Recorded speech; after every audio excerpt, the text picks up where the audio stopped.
Olá, amigas e amigos, estamos começando mais um programa Papo Reto. Neste programa aqui, vocês já perceberam, só vem quem é papo reto. E no programa de hoje, vocês vão conhecer um cara que é mais do que papo reto. Pelo histórico deles, vocês vão saber, quer dizer, não é o histórico todo, é apenas um resumo. Olha só, ele foi prefeito de Campos 2 vezes, foi secretário de Agricultura e Interior em 1992, governador eleito em 1998, foi um dos melhores governadores da história do estado do Rio de Janeiro. Na eleição presidencial de 2002, ele foi o terceiro colocado por uma diferença de 2% apenas do José Serra, que foi para o segundo turno com Lula. Enfim, mais de 15 milhões de votos. Olha quantos anos atrás. Olha, a população já cresceu muito. Imagine se fosse hoje. Ele elegeu a esposa dele, Rosinha Garotinho, governadora do estado, em 2006. Em 2010, ele foi eleito o deputado mais votado da história do estado do Rio de Janeiro e ninguém ainda conseguiu ultrapassá-lo. Foi o governador desse estado que mais criou programas sociais para o povo. Como, por exemplo, não dá para dizer tudo aqui, que senão ele não vai nem falar no programa hoje. Olha, cheque cidadão, restaurantes populares, prato a R$1, café nas estações de trem, construiu habitação popular. Depois dele, nenhum governador fez isso. E delegacia legal, piscinão de Ramos de São Gonçalo, Maracanã Royal, não dá para falar tudo. Você já sabe quem é? Me refiro ao governador Garotinho. Que prazer, que honra tê-lo conosco aqui, governador. Jonas, o prazer é todo meu de estar com você, com esse público maravilhoso do seu programa Papo Reto. E como eu faço questão de frisar sempre, pergunte o que você quiser.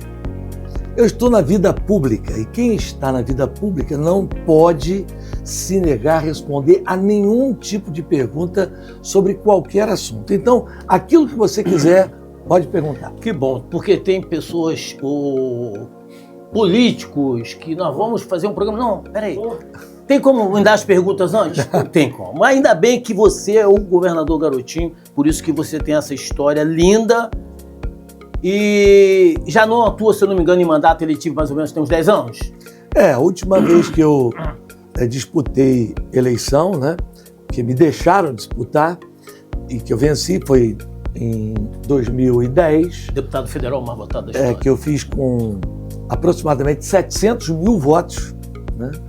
Uma votação recorde naquela época, e depois disso eu não disputei eleição porque começaram a nós vamos falar já sobre esse sistema que não deixa o Garotinho retornar à vida pública, né, eletiva. Mas primeiro eu gostaria que o senhor fizesse um breve resumo sobre a sua origem, como tudo começou, sobretudo na política. Olha, rádio, né? O rádio é a minha vida. Eu era um radialista muito popular e disputei a primeira eleição para vereador na cidade de Campos. Tive uma votação espetacular, mas eu perdi a metade dos meus votos porque o pessoal escrevia, naquela época era escrito, né? 1982. Então escreviam Garotinho. E como eu não tinha o registro de Garotinho, quando chegou em 1983... O advogado me procurou, Dr. Geraldo Machado, e falou, olha, vamos colocar Garotinho no seu nome.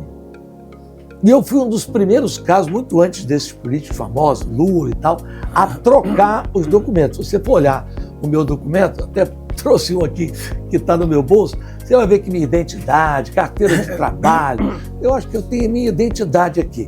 Você, por favor, leia o que está escrito na minha carteira de identidade. Meu nome. Antony William Garotinho Mateus de Oliveira de Delgado. Olha aí. Viu? Aí, na eleição seguinte, né, para deputado estadual, eu explodi de voto. Né? Fiz quase 35 mil votos na época. Né? Nós estamos falando de 86. Quantos? 40 anos atrás. Meu Deus. 86. Aí... Fiquei 2 anos como deputado estadual, e aí eu, muito garoto, né? flamenguista apaixonado. Isso aí. Aí. Resolvo enfrentar a oligarquia campista comandada pelos usineiros. E me lanço candidato a prefeito. Olha, eu tinha sido deputado com 25 para 26 anos. Me lanço 2 anos depois, com 27 anos, para ser prefeito. Era uma humilhação, quer dizer, um garoto desse, com o nome ainda por cima de garotinho. Me lembro um colega meu de rádio, né? Ele falou assim, você acha? Porque eu não tenho voz bonita. Eu sou comunicador. Eu não sou aquele locutor. Então, o locutor falou para mim, você acha que a cidade pode ter um prefeito com o nome de garotinho? Eu falei, olha, não sei se quem vai dizer isso é o povo. Concorri para prefeito e ganhei. 27 anos. Com 27 anos, tomei posse. Aí eu fiz uma transformação muito grande da minha cidade. Eu construí 40 creches em 4 anos. Né? Modernizei o sistema de educação da cidade. Enfim, a cidade começou a crescer. Naquela época não tinha royalties ainda. Né? Os royalties vieram depois. Com um pouquinho dinheiro, eu fiz uma administração que me consagrou. Eu lancei o meu sucessor. O slogan dele era Sérgio Mendes é povo ou garotinho de novo? Aquilo aparecia na televisão, o pessoal achava que estava votando em mim. E ele foi eleito com 74% dos votos no primeiro turno. Aí, como a rainha das virtudes, a coragem, a rainha das traições, né? A rainha da maldade é a traição. Né? Ela é a rainha. Na política, então, a traição me traiu. Eu já estava no Rio, como secretário de Agricultura, como você citou, de Leonel Brizola, e Brizola queria que eu fosse candidato a prefeito do Rio. Eu disse, não, governador, quero não. Não venha candidato a prefeito do Rio, você tem uma votação enorme para governador contra Marcelo Alencar. Né? Em Duque de Caxias mesmo foi uma votação estrondosa. Depois eu quero contar uma coisa que pouca gente sabe sobre Duque de Caxias e o restaurante popular. Vou te contar como é que surgiu o restaurante popular. Aí o pessoal de Campos volta. Eu, na época, tinha um programa na Rádio Tupi explodindo de audiência.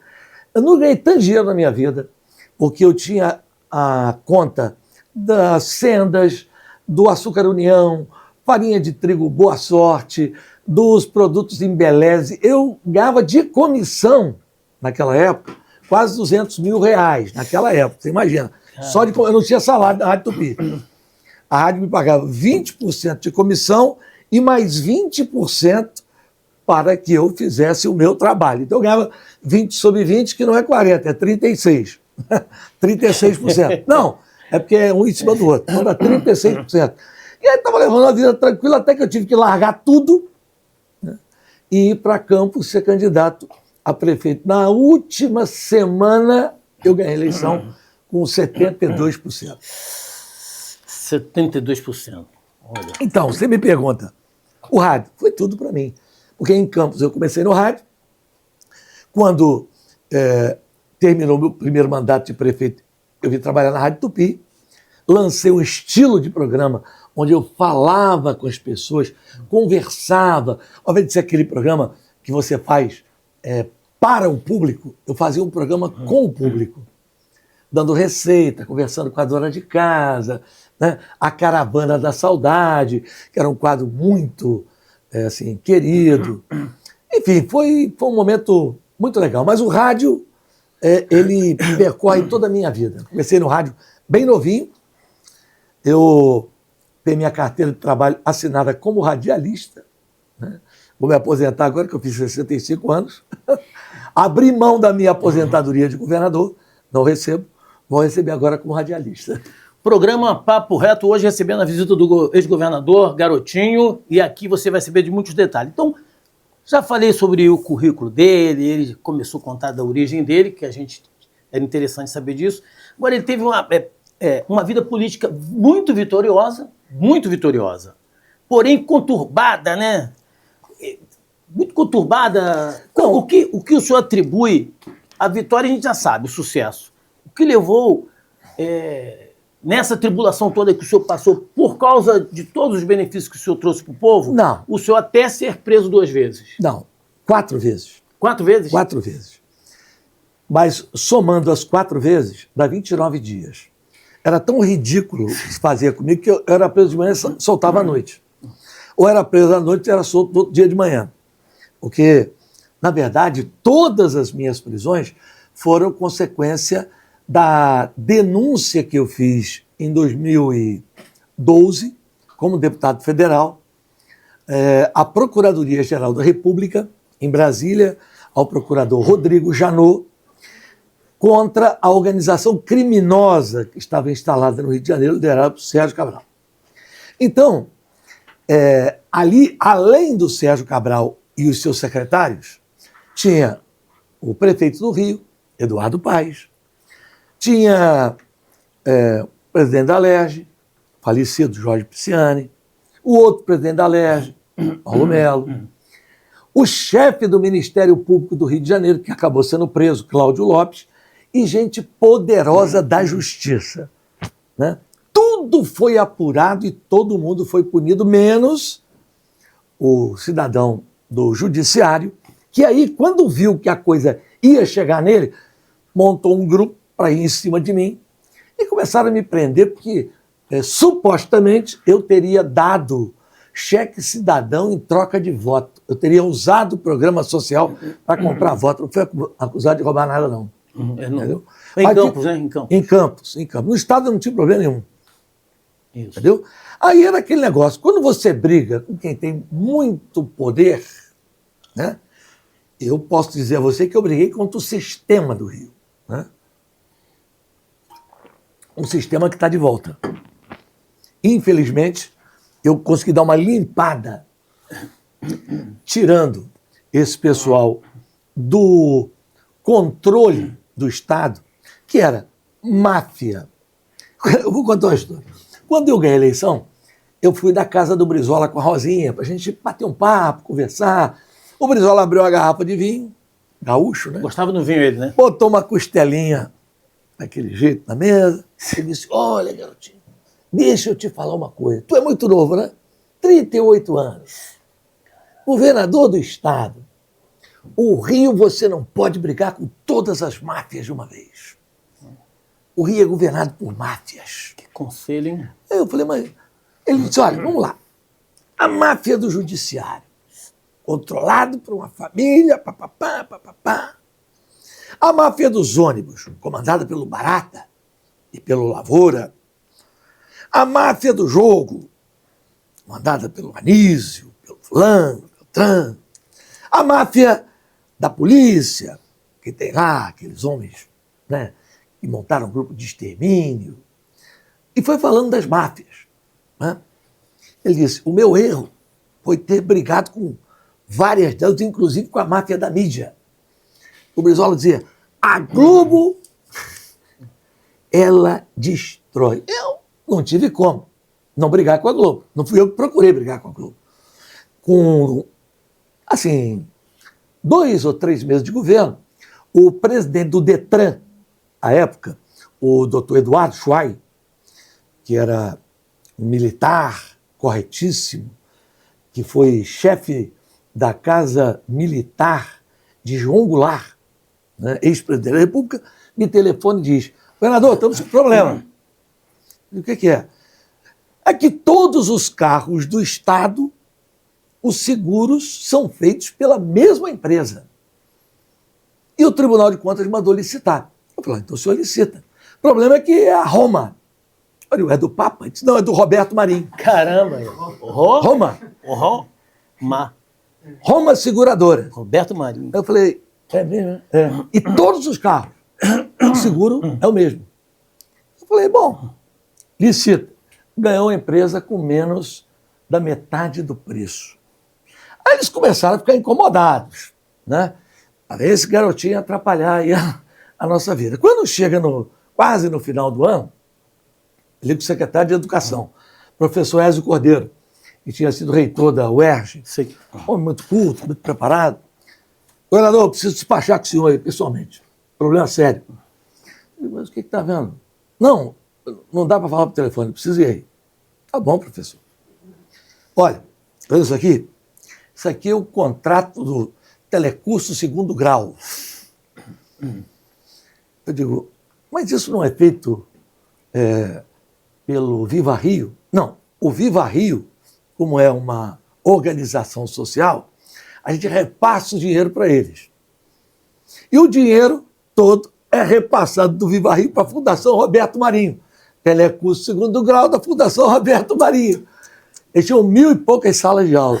Eu falei, e quanto é isso? Ele disse, 10 milhões por mês, dá 120 milhões por ano. Na época, hein? Na época. Aí eu falei, rapaz, mas vem cá, só tem eles que fazem isso aí? Não, tem o Senai, tem o Senac, mas nunca teve licitação. É direto para o Viva Rio.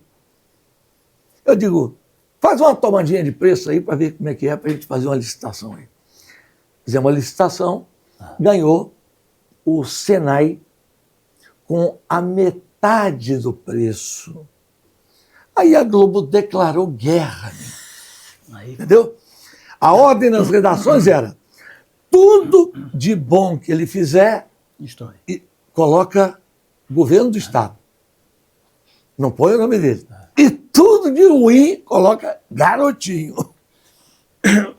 Para tentar desconstruir. O senhor contrariou muitos interesses. Agora eu faço uma pergunta em cima do que o senhor falou aí do governo, né, do governo Cabral. O Cabral, ele foi governador eleito após a sua esposa ter sido governadora. Com o meu apoio. Com seu apoio. Com o meu apoio. O senhor se arrepende muito disso, né? Olha, rapaz, ele me traiu antes de tomar posse. Antes de tomar posse. Um belo dia, a Rosinha me liga. Eu estava no Palácio Laranjeiras, onde a gente morava, porque eu não tenho casa no Rio, eu não tenho residência aqui. Vou dizer que o senhor mora de aluguel, né? Não, no Rio eu morava de aluguel. Agora estou morando em Campos. Quando eu venho no Rio, eu fico em hotel. Caramba, né? gente. Então eu fui morar no Palácio Laranjeiras e a sede do governo é o Palácio Guanabara. Rosinha, a governadora, estava no Guanabara, me liga e falou, meu amor, vem para cá, porque eu não estou conseguindo pagar nada. Nós já estamos iniciando dezembro. Eu tenho que pagar as coisas aqui.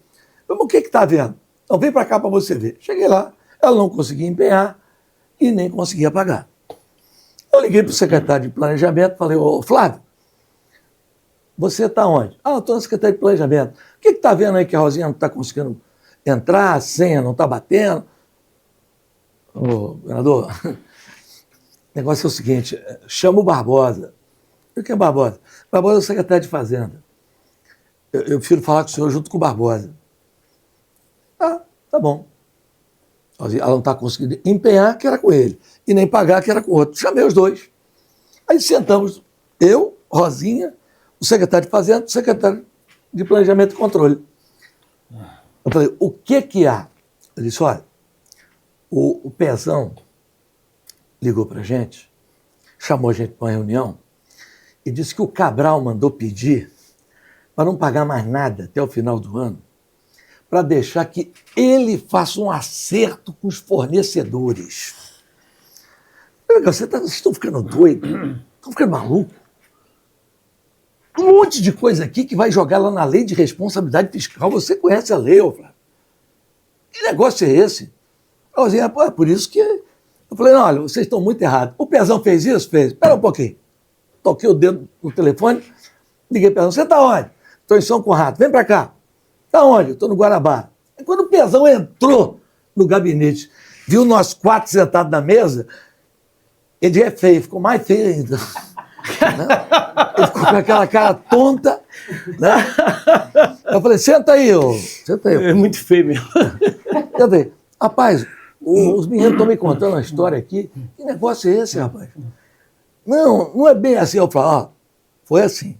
Você disse para não pagar nada, que era pedido do Cabral, para deixar o dinheiro em caixa, para ele pagar e fazer uns acertos, umas dívidas aí de campanha que ficaram. Mas tu não tem vergonha, não, cara?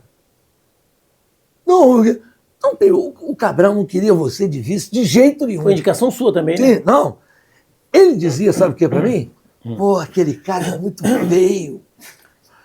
Uma cidade de Piraí que tem menos voto que um bairro do Rio de Janeiro. Você indicar esse cara, indica qualquer um, garoto, mas esse cara não. Mas eu tenho uma curiosidade, por que o senhor indicou o Pezão? Aí eu expliquei para ele, eu falei, olha, você tem que entender o seguinte, vocês são PMDB, eu era do PDT, você vai ser o governador representando uma ala do MDB, eu era o presidente estadual, e o vice vai ser indicado por mim representando outra ala do partido, a ala que veio do trabalhismo, que veio do PDT, e vai ser o Pezão. Não interessa quantos votos ele tem, porque o apoio é meu, o apoio é da Rosinha, né? Aí foi isso.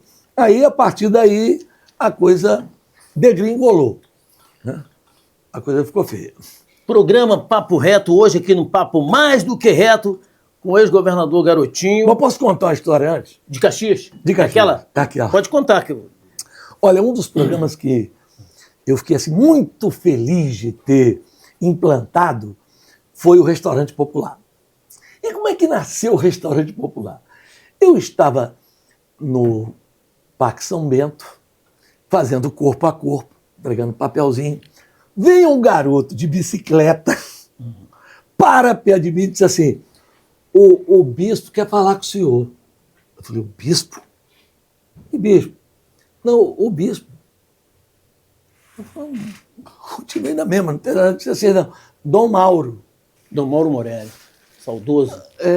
Eu falei, Dom Mauro Morelli, sobe aqui na garupa que eu vou levar o senhor lá. Cara. Aí foi até engraçado, eu na garupa de um garoto candidato a governador, cheguei lá, ele estava na porta lá da igreja, lá me esperando, onde ele morava, né? Aí ele disse, o senhor está muito suave, calor eu andando, né? Quer um copo d'água? Eu disse, quero, vamos sentar aqui, aquele jeitão dele. Aí sentamos, ele disse, olha, eu acho que o senhor vai ganhar a eleição, porque eu ouço muito povo, sabe?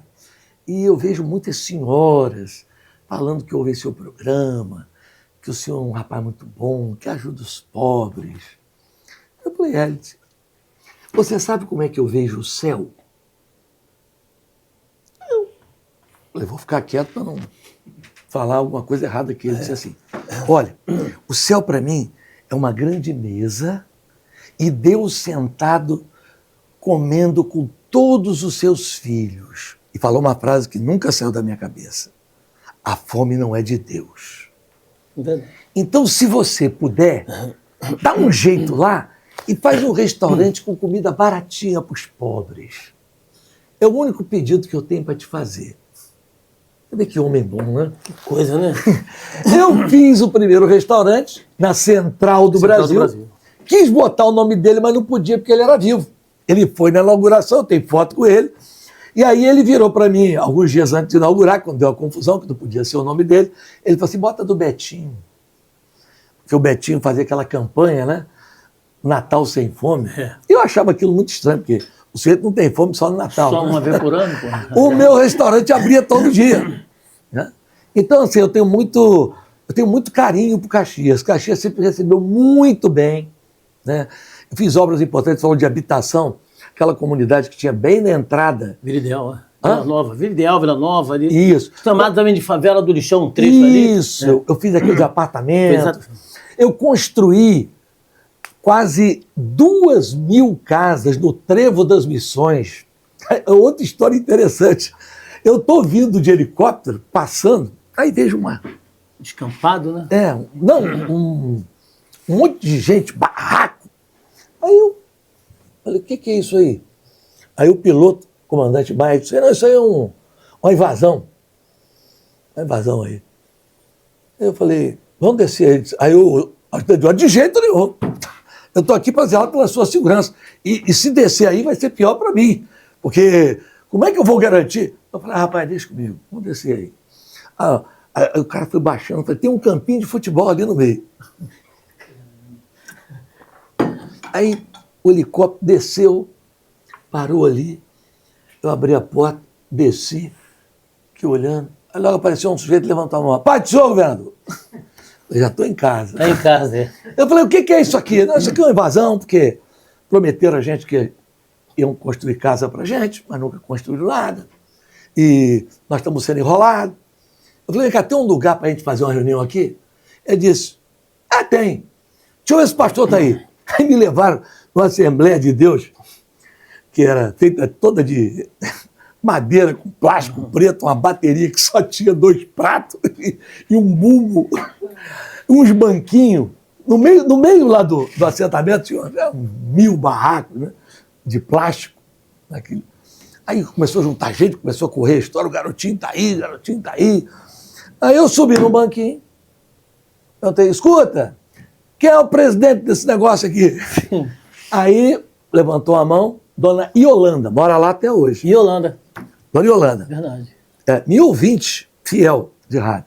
Ela, sou eu. A senhora forma uma comissão, vai lá no palácio, que antes do Natal eu vou entregar os apartamentos ou as casas para vocês aqui. Aí um centro lá do meio gritou, vai nada. Zito esteve aqui, trouxe aquele Marcelo Alencar, não fez nada. Até o Brizola a gente se decepcionou, porque também não fez. Né? Eu estou muito triste. Aí eu falei, rapaz, olha para mim aqui. Eu tenho 38 anos de idade. 39, né? Você acha que eu quero ter futuro? Se eu quiser ter futuro, eu tenho que ter palavra. Né? A comissão foi lá e 2 semanas antes do Natal, eu inaugurei o Trevo das Missões, com uma linda creche, com um posto de saúde, rua asfaltada, com tudo. Né? Parecia um sonho. O senhor fez muita coisa em Caxias, né? O pessoal comenta muito. Aqui é o garotinho. Avenida Automóvel Clube, Avenida Presidente Kennedy, os bairros que eu falo, Santa Cruz da Serra, eu asfaltei aquilo tudo lá. Agora, deixa eu fazer, já que está falando de Caxias, deixa eu fazer uma pergunta para o senhor, governador. Eu lembro que o senhor chegou a chamar o Zito, que era o prefeito da época, de Nabucodonosor. Quem não conhece a Bíblia não sabe, né? Mas por que foi? Não, porque ele era um cara muito, assim, prepotente. E eu fiquei chateado com ele, porque ele era prefeito e eu era governador. Aí eu vinha, asfaltava um bairro inteiro, e botava galeria, botava rede de esgoto. Ele vinha com uma equipe dele, pintando meio fio de amarelo, e depois botava a placa da prefeitura dizendo que ele que fez. Aí eu falei, pô, esse cara não tá agindo legal comigo. Aí eu liguei para ele. Você veio o governador, liguei para ele, ô seu prefeito, me diga uma coisa aqui, bota a placa sua lá, mas diga que a obra foi feita pelo governo do estado. Diz que o senhor pintou meio fio de amarelo. Pô, aqui na minha cidade quem manda sou eu. Eu falei, cara, tu tá parecendo Nabucodonosor. É um sujeito prepotente, arrogante. Quer dizer que você que é o manda-chuva aí. É o seguinte, prefeito da cidade sou eu. Então tem que me respeitar. Não pode chegar aqui asfaltando rua que você quiser, não. Tem que perguntar a mim o que tem que fazer. Falou assim, o governador? Aí eu falei, deixa eu dizer uma coisa pra você. Assim, eu não sei que o senhor tem não tem uma fama muito legal aí, não, mas... Mas agora, explicou por que Nabucodonosor? Não, Nabucodonosor, todo mundo sabe, quem conhece a Bíblia, era um cara que achava que queria ser Deus. E mandou construir um monumento a ele, né, de ouro. Uma estátua dele de ouro. E depois houve a queda dele. Ele caiu e teve que comer da erva. Comer grama. Comer grama, né? Então, certas pessoas, naquela época, passaram por isso, porque eu entrei firme aqui em Caxias, fiz muitas obras e depois consolidei uma amizade muito grande com Washington Reis, que essa amizade nunca mais se desfez, mesmo eles terem outros partidos, isso nunca alterou, nós sempre fomos amigos, né? Eu, assim, para falar a verdade mesmo, a política não é um campo de muitos amigos. Você tem muitos conhecidos. Né? É verdade. E um cara polêmico como eu, né, eu sempre tive... Eu digo para o pessoal que trabalha comigo, quando eu entro naqueles elevadores, que cabem 10, 15 pessoas, a metade tem vontade de me beijar e a outra metade tem vontade de me bater. Porque é isso. Todo mundo que tem opinião tem oposição. Quem não tem opinião, aquele cara que agrada a todo mundo, tapinha nas costas, eu não sou assim. Eu tenho opinião sobre tudo. Então, eu agrado uns e desagrado outros. Então vamos ouvir a opinião do governador Garotinho. Eu gostaria, uma curiosidade, no âmbito nacional, como o senhor vê a interferência do STF na política nacional toda? Olha só, a Constituição brasileira é claríssima. O Supremo Tribunal Federal é o guardião da Constituição. O que significa isso? Guardar o que está escrito na Constituição. Ele não pode escrever a Constituição. Ele não pode fazer leis. Ele não pode modificar as leis que já existem. E hoje o que há é um ativismo judicial onde o Supremo Tribunal Federal está suprimindo o poder do legislativo brasileiro. Porque quem tem que fazer lei, se quiser fazer lei, se candidata a senador, a deputado federal. Se quiser fazer lei estadual, se candidata a deputado estadual. Quer fazer lei municipal, se candidata a vereador. Porque o legislativo faz as leis, o executivo executa. E o Supremo Tribunal Federal, ou a Justiça no âmbito estadual, ela julga a legalidade dos atos praticados pelo executivo e pelo legislativo. Ela não pode fazer lei. Isso é claro. A nossa Constituição, ela não deixa nenhuma dúvida sobre esse assunto. Essa semana mesmo nós ficamos sabendo o seguinte, que o rapaz que estava lá naquela manifestação dia 8 de janeiro, ele pegou a bola que o Neymar tinha dado, né? Tinha entregue lá no Palácio. Esse rapaz foi condenado a 17 anos de prisão pelo Alexandre de Moraes. Como é que pode isso? Olha, nós tivemos um caso ainda, acho que tão grave quanto esse. Uma moça que escreveu... A Débora, né? É Débora? Um batom, né? Perdeu o mané, pegou 18 anos de cadeia. Então, primeiro, a pergunta que tem que se fazer é a seguinte: aquilo foi uma manifestação que tinha por finalidade derrubar o governo? Sim ou não? A minha visão é que não. Não porque não havia condições daquelas pessoas que estavam ali desarmadas, sem apoio militar, derrubarem o governo. Primeiro ponto. Então não foi, a meu ver, uma tentativa de golpe de Estado. Essa é a minha visão. Segundo, por que elas invadiram os prédios? Erroneamente. Olha, quem estuda psicologia social, e eu estudo, sabe muito bem o que é o efeito manada. O que é o efeito manada? Uma pessoa parte para fazer um ato e todo mundo vai atrás. É assim, aquele efeito de torcida de futebol. Um começa a brigar com o outro ali, daqui a pouco está todo mundo brigando, não sabe nem por quê. Esse é o efeito manada. O que ocorreu ali foi o efeito manada. Erradamente, não sou a favor de quebra-quebra, não podiam quebrar o Supremo Tribunal Federal, nem muito menos o Palácio do Planalto, mas olha só, existem os crimes tipificados na nossa legislação penal para isso. Isso se chama depredação de patrimônio público, depredação de patrimônio público tombado, como é o caso ali. É nisso que eles tinham que ser enquadrados. Mas se o STF está levando para um outro rumo que não seja proteger a Constituição, as Forças Armadas deveriam chamar para uma conversa ou não? Não, minha opinião não. Por quê? Porque o dever de fiscalizar o STF não é das Forças Armadas. O dever de fiscalizar o STF pela Constituição é do Senado Federal. Está lá escrito. Para cometimento de crime de qualquer natureza praticado por membro do Supremo Tribunal Federal, cabe ao Senado Federal a instauração de procedimento que pode levar até o afastamento do caso.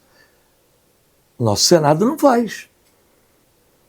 Ou seja, se estão desrespeitando a Carta Magna do país e quem tem que fiscalizar não fiscaliza, eu não acho que o Exército deve fazer isso. O Exército, na história brasileira, ele teve intervenções em muitos momentos. Olha, como é que nasceu a República no Brasil? Marechal Deodoro da Fonseca. Intervenção do Exército. Ele era um militar, Sim. vai ali até onde funcionava o parlamento, o primeiro-ministro da monarquia era o Visconde de Ouro Preto, dá voz de prisão ao Visconde de Ouro Preto e diz, acabou a monarquia, o imperador vai embora. Foi para o exílio. Aquilo foi a implantação da República no Brasil, começa com um golpe militar. Bom, aí depois nós tivemos, eu podia citar aqui dezenas. Por exemplo, como é que nasce o movimento tenentista no Brasil, que acaba desembocando na Revolução de 30. Os tenentes se juntam a Getúlio Vargas e tomam o poder. Outra intervenção militar. Eu poderia citar aqui, indo até 64. Né? Então, assim, eu acho que a vida civil não deve ser tutelada pelo regime militar. Os militares têm um papel muito importante. Eles não têm mais o papel moderador como tinham na Constituição do Império. O papel moderador hoje cabe ao Supremo, mas cabe cumprir a lei. Então o Senado está sendo omisso em relação às arbitrariedades do Judiciário. Total. Senado Federal. Total. Então, ele é o responsável. Na eleição de 2026 vai ser fundamental que o povo saiba escolher o Senado, poxa. Olha, eu tenho, assim, muito respeito e carinho pelo jogador Romário. Eu, se fosse escolher, assim, dentre os grandes jogadores da história, ele estaria entre os 5. O primeiro, para mim, foi Pelé, não se discute. O segundo, Garrincha, que era o homem das pernas maravilhosas, dos dribles fantásticos. O terceiro, para mim, é Ronaldinho Gaúcho. Achei um cara futebol, hein? Genial. O quinto, para mim, o quarto para mim, foi Gerson Canhotinha de Ouro. Tá com moral, hein, Gerson? E o quinto, Romário, empatado com Rivelino. Porque aquela seleção de 70, com aquele meio de campo, impressionante. Clodoaldo, Gerson, Rivelino, Jairzinho, Pelé e Tostão, aquilo acabou. É álbum de figurinha. Não vai ter mais. Não, é só deixar o futebol ser futebol. Rapaz, nós acabamos de assistir agora o maior vexame da história do futebol mundial. Um príncipe da Arábia Saudita comprou a Copa do Mundo de 34. Eu vi isso aí no seu Instagram. Hein? Então, o que ele fez? O que ele fez? A Arábia Saudita tem dinheiro que não acaba mais. E hoje tem um jovem, ele é príncipe regente, né, porque ele... O pai ainda existe. Existe. Né? Mas ele querendo atrair, né, eventos para lá e tal, tem levado lá corrida de Fórmula 1, Campeonato Mundial de Tênis. O que ele fez? Colou no presidente da FIFA, o Infantino, né, e misteriosamente, a FIFA baixa um regulamento dizendo que somente times da Ásia e da Oceania poderiam se candidatar em 34. Isso nunca existiu. Limitar por região. Todo mundo achou estranho. A Ásia e Oceania não tem nenhuma tradição. Não. A única favorita era a Austrália, que acabou de fazer os Jogos Olímpicos. Sim. Então a Austrália estava pronta. A única que se inscreveu, primeiro, a Austrália. Ele deu 27 dias de prazo para inscrição das seleções.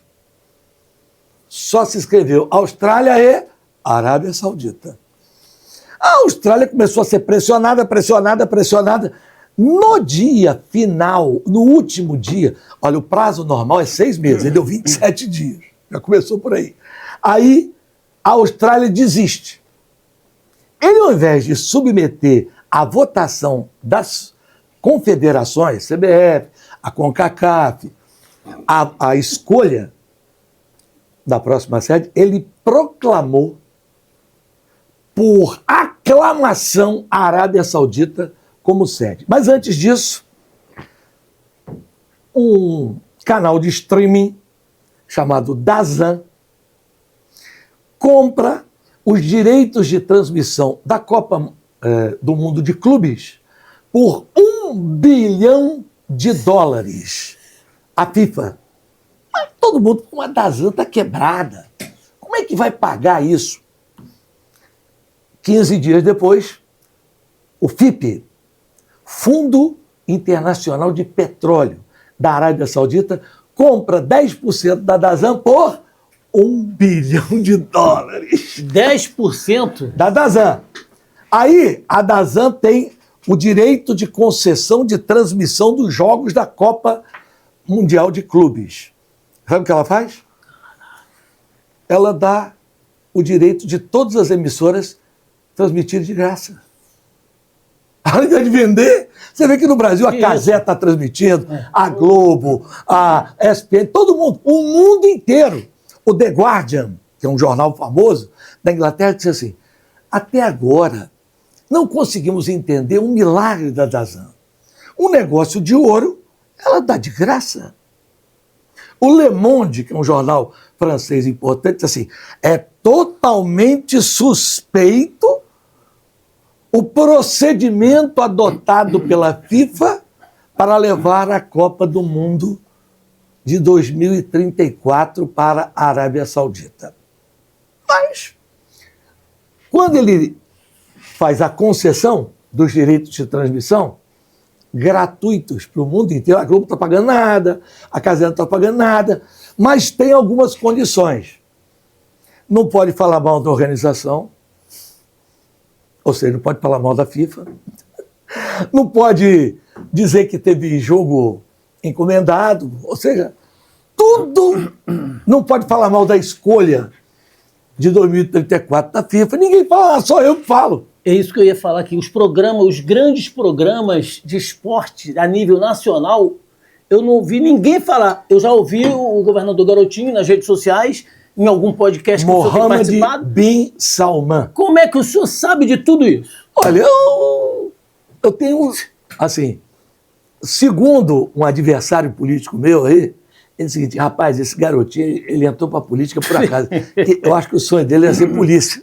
Ele investiga tudo, descobre tudo. Como eu descobri aquilo que aconteceu na CBF, que eu dei na frente de todo mundo, que também foi uma grande armação. Presidente, né? O presidente, ele foi o primeiro. O cara de Roraima. Eu soube que o cara de Roraima seria o próximo presidente, através do Garotinho. E agora você está sabendo aqui, a Copa do Mundo de 2034 foi comprada pelo príncipe herdeiro da Arábia Saudita por $1 bilhão, entregue à FIFA pela DAZN, que comprou os direitos de transmissão e depois vendeu 10% dela por $1 bilhão para o fundo de petróleo. Quando você estiver assistindo a transmissão, qualquer canal, olhe uma plaquinha verde de anúncio. Lá tem escrito FIP.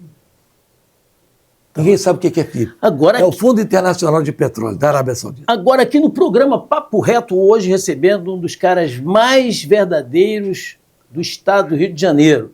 Eu quero saber o que tem a ver tudo isso com o Romário.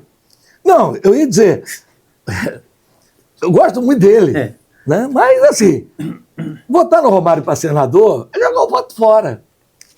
Porque o Romário não vai para lá para discutir lei. O Romário vai para lá, ele é uma estrela, né? Então, a gente não deve votar nas pessoas por outros motivos, senão a sua capacidade, a sua honestidade, o seu preparo. O Romário é preparado para jogar futebol. É para isso. Falou tudo, é isso aí. Aqui é o Papo Reto. Como tem muitos temas e a gente sabe que o governador tem uma agenda gigantesca e intensa, eu vou entrar aqui no papo da sucessão estadual 2026. Mas antes eu quero falar um pouquinho sobre Campos. O prefeito de Campos é o seu filho, o Vladimir.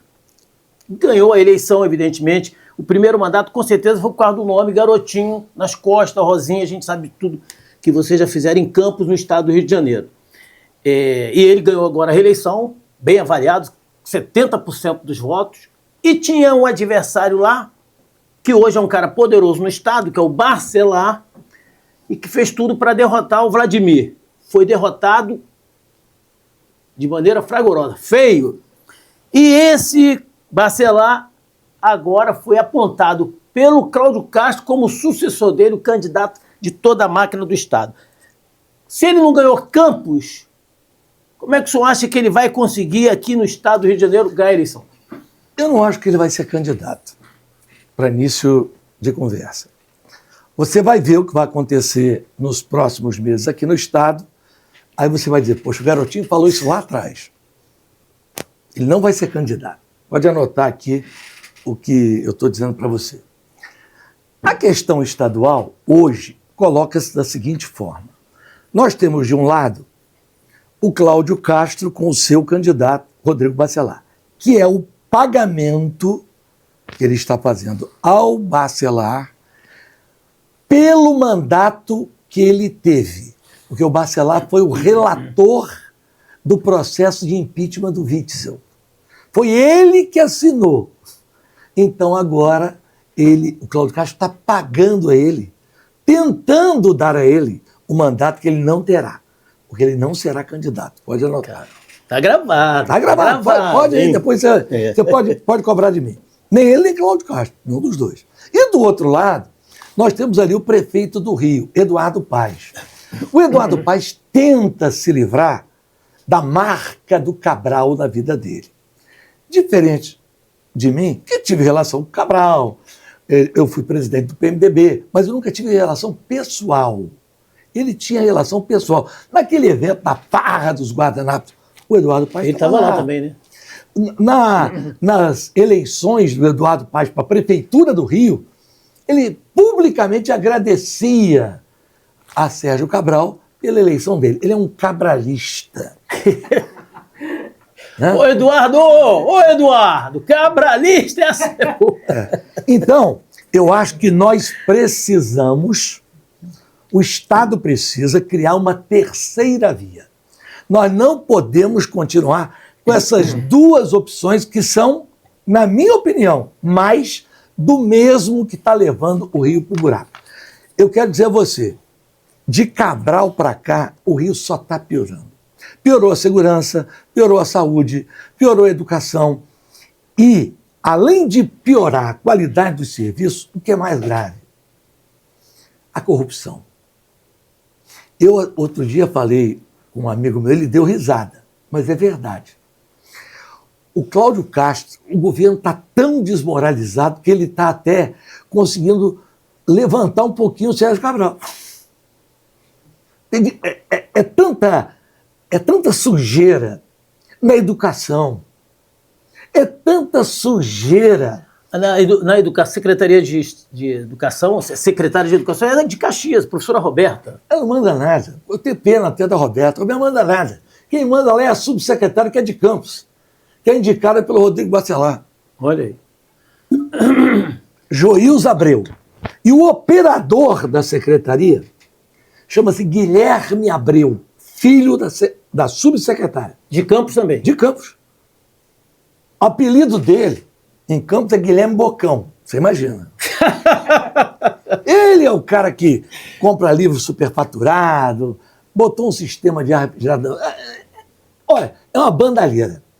Se você pegar o que acontece na Secretaria de Administração Penitenciária, quer cair para trás agora? Eles fecharam as cantinas. Muito bem, legal. Era importante acabar com as cantinas, porque ali tinha uma máfia. Criaram um programa chamado Cesta de Custódia. A família do preso pode comprar online até um salário mínimo por semana para cada preso. Por semana? Por semana. Para cada preso. Só que muitos presos não Tem esse valor. E tem um valor mínimo, que às vezes o preço é pobre, também não tem, e tem o valor máximo. Esse é o valor máximo. É até um salário mínimo por semana. Licitação montada, 2 empresas ganham. Uma se chama-se Caçarolle e a outra se chama Locacem. A Caçarolle existe.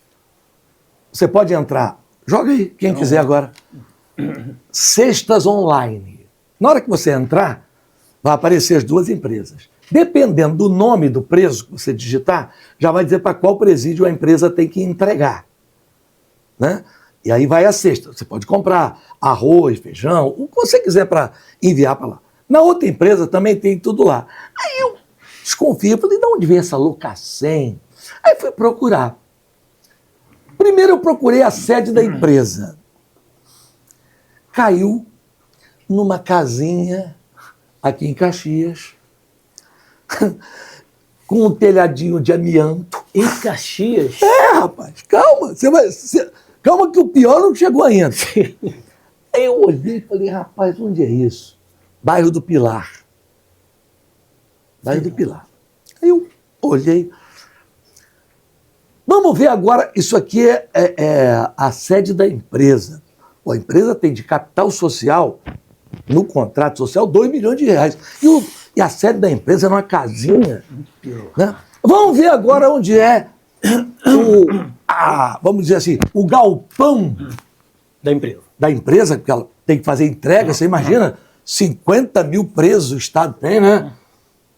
Sabe onde é? Você sabe onde fica o supermercado Rede Economia aqui?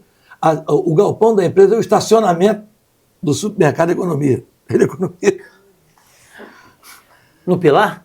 Não existe. Não existe. A empresa é fantasma, ela só deu cobertura à outra, então tudo que ela vende é a outra que, com o nome dela, Sim, faz o mesmo serviço. E os donos da empresa são assessores diretos do governador Cláudio Castro. Um, inclusive, é secretário. Você que é um homem que conhece a palavra de Deus. Caim matou quem? Abel. Você conhece algum secretário com o nome de Abel? Abel é do governo, né? Você conhece algum secretário? Eu já ouvi falar. Então. É ele mesmo. Olha, agora eu estou entendendo porque o papo reto de hoje, o nosso governador Garotinho estava dizendo que nem o Cláudio Castro será candidato, muito menos o Bacelar. Pô, que postura do Bacelar ali com o deputado Rosenberg essa semana. Eu fiquei chateado com aquilo. Vendo cortar o microfone de um deputado, por que não vai pro debate? Ô Bacelar, você não é macho? Por que não deixa o cara falar? Olha, deixa eu te dizer uma coisa.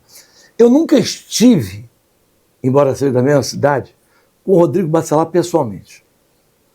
Eu fui prefeito quando o pai dele, que ele é a cópia, né, era vereador. Eu era prefeito. Quando ele tentou montar um esquema na Câmara para me extorquir, eu botei ele para fora. E me tornei inimigo da família deles. E ele não consegue nada em Campos. Ele ganha força. Eu avisei a André Siciliano.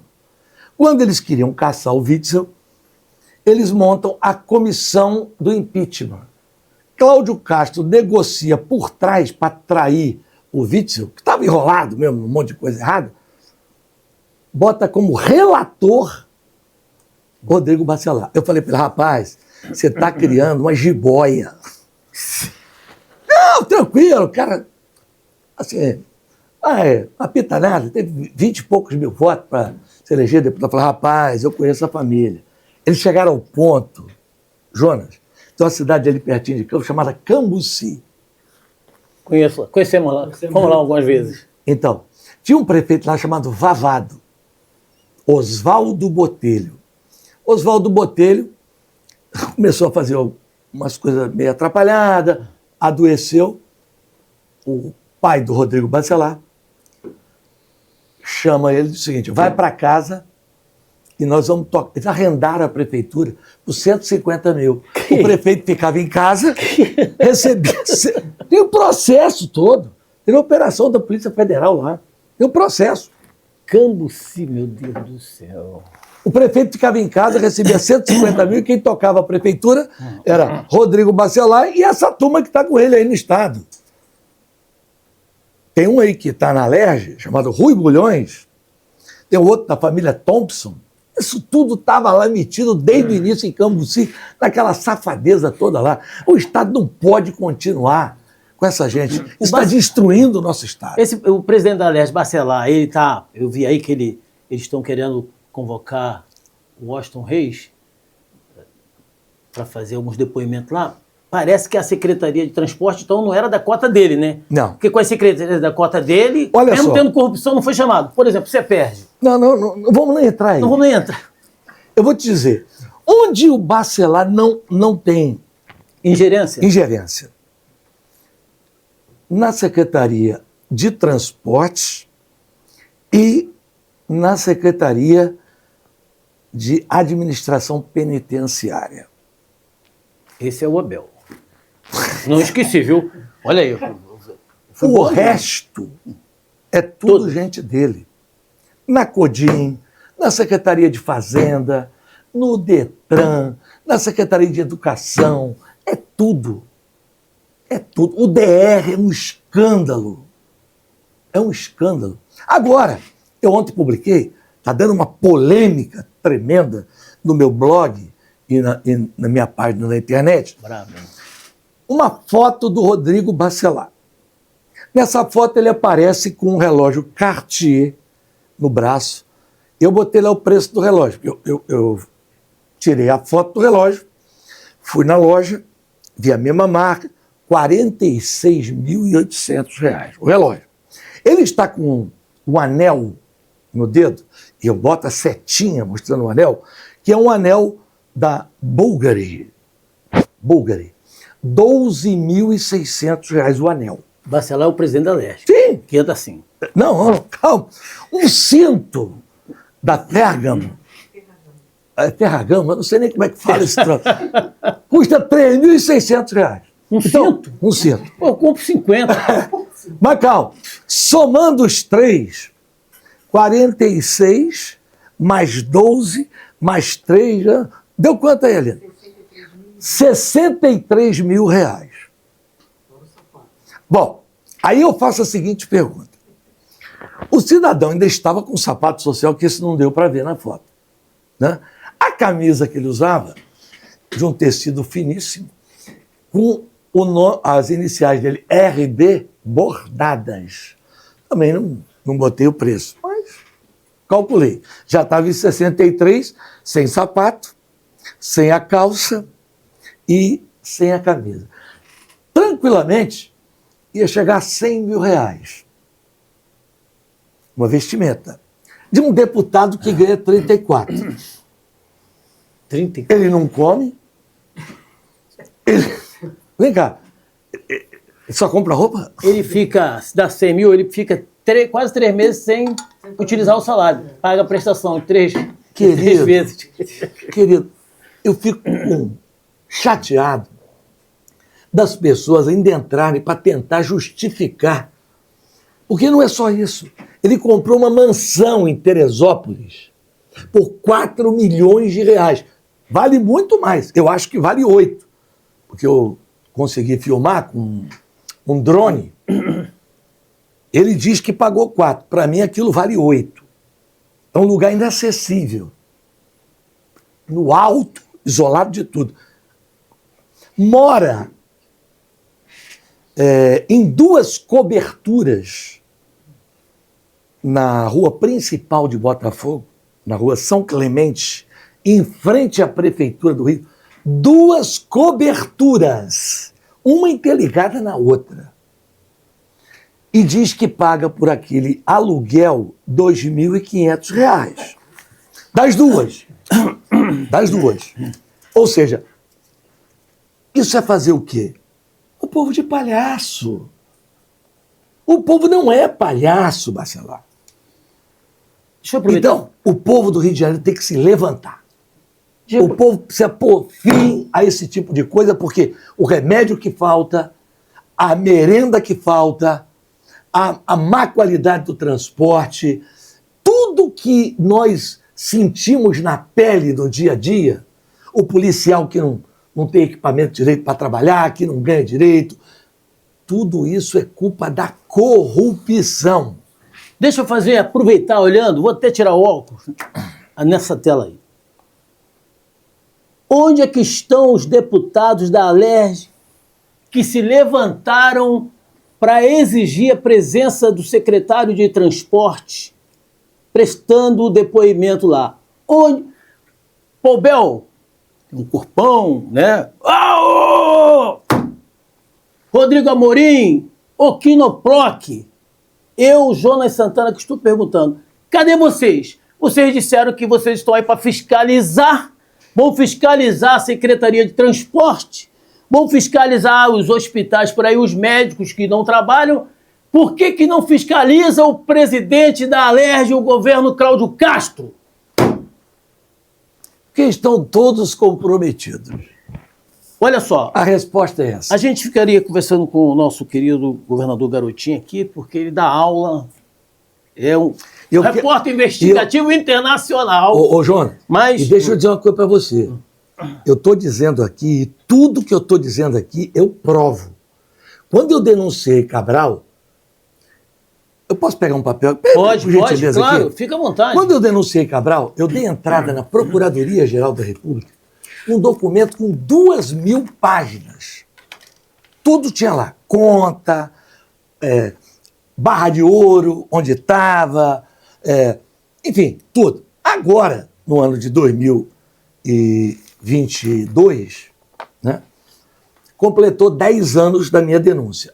Aí eu recebi aqui um documento assinado pelos procuradores da Força Tarefa. Promoção de arquivamento. Trata-se de notícia de fato instaurada a partir da representação do ex-deputado federal Antony Garotinho. Ao longo de extenso procedimento, são listadas uma miríade de crimes que teriam sido praticados pelo ex-governador Sérgio Cabral e a sua organização criminosa. Ao longo dos 5 anos, a Força Tarefa da Lava Jato Rio de Janeiro propôs 30 ações penais em desfavor de Sérgio Cabral e sua organização criminosa, abrangendo as mais diversas áreas e diversos crimes, desde as obras da reforma do Maracanã, Operação Calicut, superfaturado, passando pelas fraudes na Secretaria de Saúde, Operação Fatura Exposta, Ressonância e SOS, até o desmantelamento do esquema histórico da caixinha da FETransport, Operação Ponto Final. Após um trabalho articulado que envolveu a cooperação com outros órgãos, como a Polícia Federal, COAF, Receita Federal, a Força Tarefa promoveu 55 operações, que resultaram em 806 buscas e apreensões, 70 prisões temporárias, 264 prisões preventivas, além de 894 denunciados e 183 condenados em primeira instância. Agora veja aqui o final.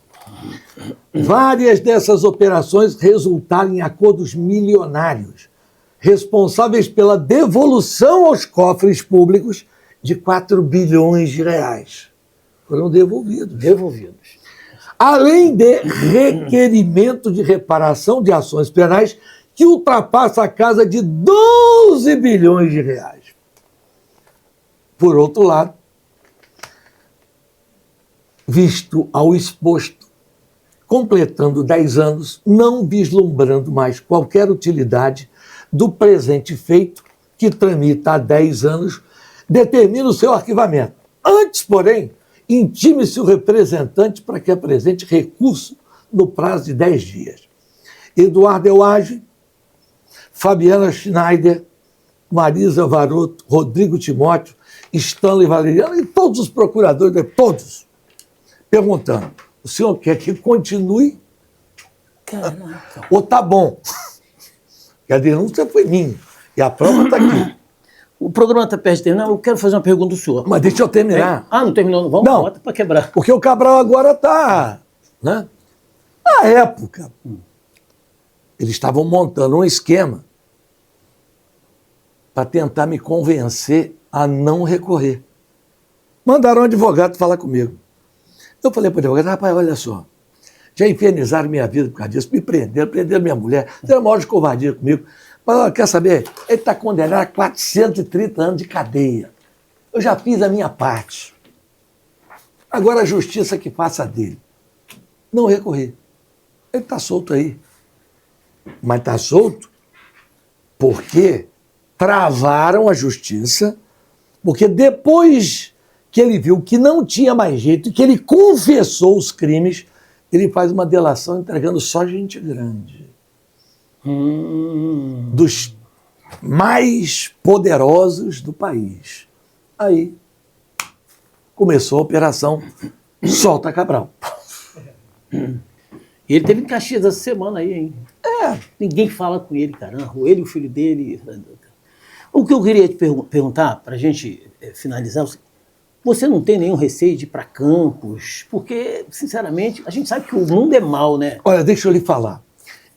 Porque fui agredido numa dessas prisões relâmpago, que eu entrei e saí, dentro do presídio, um cidadão policial chamado Sauler Sacalém Filho, filho do secretário de administração penitenciária do governo do estado, deu-lhe uma porretada no meu joelho e pisou no meu dedo.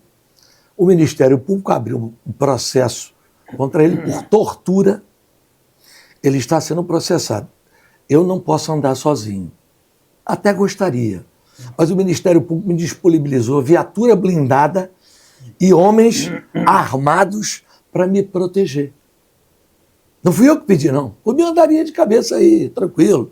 Entendeu? Não, mas como eu sou alvo, diz o Ministério Público, ele não pode ser alvejado. Sim. Ele é alvo. Em Campos também, quando você vai para Campos? Não, tem uma quantidade lá, uma quantidade aqui. Eu quero dizer para o senhor o seguinte, o senhor vai ser mais forte ainda alvo das orações do reverendo José Santana, da minha família, porque só Deus para nos proteger, porque Deus é muito grande e sabe que o senhor fez o seu trabalho como governador, fez o seu trabalho denunciando o dinheiro do povo sendo desviado. Esse pessoal não tem pena de ninguém. Eu vou te contar, cara, né? Você falou de oração, eu vou te contar. Antes de eu partir para denunciar, eu liguei para o Pisciani e tive uma conversa com ele, na casa dele. Ele falou, você topa conversar com o Cabral? Eu falei, eu topo. Ele vai vir aqui em casa. Ligou para ele, daqui a pouco desce o helicóptero na casa de Pisciani, uma mansão que tinha lá na Barra da Tijuca. Ele chegou com aquele ar dele de arrogância. Aí Pisciani, Cabral, o negócio aí é complicado, o garotinho está dizendo que vai partir com tudo para dentro, vai sobrar para mim, para você, para todo mundo aí. O negócio é complicado. Isso não é nada. Pega isso. Eu tenho Beltrame na Federal. Eu tenho fulano de tal na Justiça. Eu tenho Cláudio Lopes, que é o procurador do chefe do Ministério Público.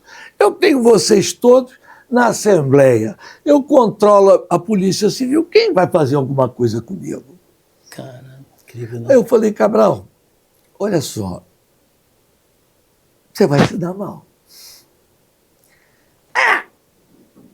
Olha só, a mesma probabilidade que eu tenho de morrer, você também tem. Eu falei, deixa eu dizer uma coisa pra você. A diferença é que você tem medo de morrer, eu não tenho. Você não tem medo de morrer, não? Eu falei, não. Sabe porque eu sei para onde eu vou. Aí ele virou e falou assim, já sabe? Já combinou com Deus? Eu falei, não, Cabral, eu não combinei nada com Deus, não. Mas eu não tenho medo nenhum de morrer. Você provavelmente, eu não sei se tem ou não tem, mas eu acho que pelo que você faz, você não tem. Eu disse isso olhando para ele. Ele disse, tá, faz o que você quiser. Tá aí. Isso aí. O senhor tem alguma pretensão de política? Não. Não vai disputar mais cargo, né? Porque não sei. Muito jovem, né? Olha só, eu estou com Meu Deus um convite, né? Foram selecionados 15 executivos brasileiros para dirigir uma grande empresa chinesa, forte, poderosa, que está se instalando no Brasil, e eu passei entre os 15. Eram 15, depois ficaram 10, depois ficaram 5, depois ficaram 2 e por último eu passei. Né? Eu fui aprovado. O investimento dela no Brasil é de 2,5 bilhões de dólares. Né? E na última reunião de diretoria, infelizmente, né, para tristeza de nós brasileiros, o consultor da Eurásia de Economia, fazendo uma explanação online para os maiores acionistas que estavam na China e para os 3 aqui do Brasil, que já estão aqui, ele disse, e eu estava participando da reunião, né, como futuro CEO da empresa. Caramba! Ele disse, olha, a pergunta do chinês foi clara. Como é que o senhor vê a situação fiscal do Brasil? Ele disse, péssima. O país vai entrar numa crise violenta. Aí, nessa de que o país vai entrar numa crise violenta, o chinês... Mas o que o senhor acha que pode acontecer? Ele foi descrevendo, né, passo a passo. Aí ele disse, eu acho, inclusive, que a reforma tributária que foi aprovada, ela precisa de leis complementares. Aprovaram um arcabouço. Agora tem que fazer uma lei para cada coisa. Né? O governo não tem maioria para aprovar. Segundo, o cenário no Brasil econômico depende da definição política. Então, Lula candidato é uma coisa. Bolsonaro candidato é outra coisa. Lula contra Bolsonaro, avaliação, não estou dizendo que é a minha opinião, não. Da empresa. Da Eurásia. Da Eurásia. Que é a maior consultoria da Europa e da Ásia. Né? Lula contra Bolsonaro ganha Bolsonaro. Mas a opinião deles, nem Lula será candidato, nem Bolsonaro será candidato. É a avaliação deles. Aí o que eles dizem? Do lado do Lula vai haver uma divisão. Eles acham que o Alckmin vai ser o candidato, com o prefeito de Recife, filho do Eduardo Campos de vice, pelo PSB. Mas o PT não vai aceitar, que quer um candidato dele. Então o PT vai lançar um candidato dele. Haddad. Não. O Haddad está se queimando nessa história de ministro da Fazenda, porque a crise econômica... Ele é o responsável. Ele é o responsável. Mas o PT terá um candidato. O Boulos disse que só não seria candidato se o Lula fosse candidato. O Lula não sendo Boulos é candidato. Mais um. E aí tem o Ciro Gomes, que está saindo do PDT e indo para o PSDB, dizendo ele que fez um acordo com o Tasso Gereissati para ser candidato a governador do Ceará. Mas Lula perdeu a primeira, Ciro perdeu a primeira. Lula perdeu a segunda, Ciro perdeu a segunda. Lula perdeu a terceira, Ciro perdeu a terceira. Essa é a quarta do Ciro. O Lula ganhou na quarta.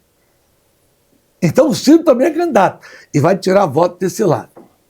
Divide o lado de cá. Dividido à esquerda, hein? Do lado do Bolsonaro. A avaliação deles é que o único nome, fora o Bolsonaro, que conseguiria unir esse grupo é o Tarcísio.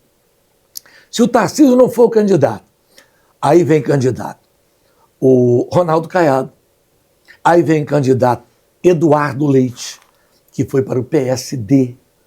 Né? Aí teriam 4 ou 5. Zema, né? Ratinho, Zema viria pelo... Não, Ratinho eles acham que vem para o Senado. Eles acham que o Zema vem candidato pelo Novo. Mas, de qualquer jeito, está no espectro da direita. Com 4 candidatos, 4 lá de cá. Vai ser uma divisão muito grande. Então, o chinesinho, no final da reunião, o manda-chuva falou assim, a nossa civilização tem 5.000 anos. A gente pode esperar um ano, né? Já botamos $1 milhão aí, compramos um prédio onde vai ser a empresa, começamos a instalar, né? Já verificamos a área para fazer a grande fazenda de placas solares. Então, vamos esperar um ano. Um ano o que é? Passar a eleição. Eles terem noção do que vai acontecer. Porque eles estão sem noção. Porque o cara da Eurásia falou um negócio que eu nunca tinha ouvido falar. Que a última vez que falaram isso no Brasil virou a Revolução de 64. Que o Lula está jogando com a seguinte hipótese. Ele quer apresentar uma lei que limite os recursos das empresas estrangeiras, o lucro, para o exterior. Ou seja, é a famosa lei da remessa de lucros. Então a empresa só poderia mandar para fora do Brasil 50% do que ela tiver de lucro. Os outros restantes 50% tem que ser investido no Brasil. A lei da remessa de lucros foi o que fez os Estados Unidos entrar a favor dos militares na Revolução de 64. Jango não queria fazer a lei da remessa de lucros, porque as empresas americanas não queriam. Brizola insistia que tinha que fazer, porque essas empresas ganhavam muito dinheiro do Brasil e mandavam tudo para fora. Eram as chamadas perdas internacionais. Que sempre falou. Né? Então, o Lula está pensando em fazer a lei da remessa de lucros. Não sei o que pode acontecer. Programa Papo Reto, é uma pena a gente concluir. 1h15 aí até agora. Com um garotinho aqui, a gente ficaria tarde, à noite, e dá aula, né? Governador, eu quero agradecer o senhor. Obrigado muito. É marcante para a gente, né? Vamos fazer de tudo que esse seja o nosso programa de maior audiência até agora. Com certeza, pelo conteúdo, não tem dúvidas. Muito obrigado. Obrigado a você e a esse público maravilhoso, especialmente o povo de Duque de Caxias, onde está gravando esse programa, cidade que eu tenho, assim, um carinho muito grande. E a cidade tem um carinho muito grande pelo senhor, inesquecível. Obrigado. Gente, a gente volta na outra semana com um programa que só vem aqui quem é papo reto. E esse é mais que papo reto.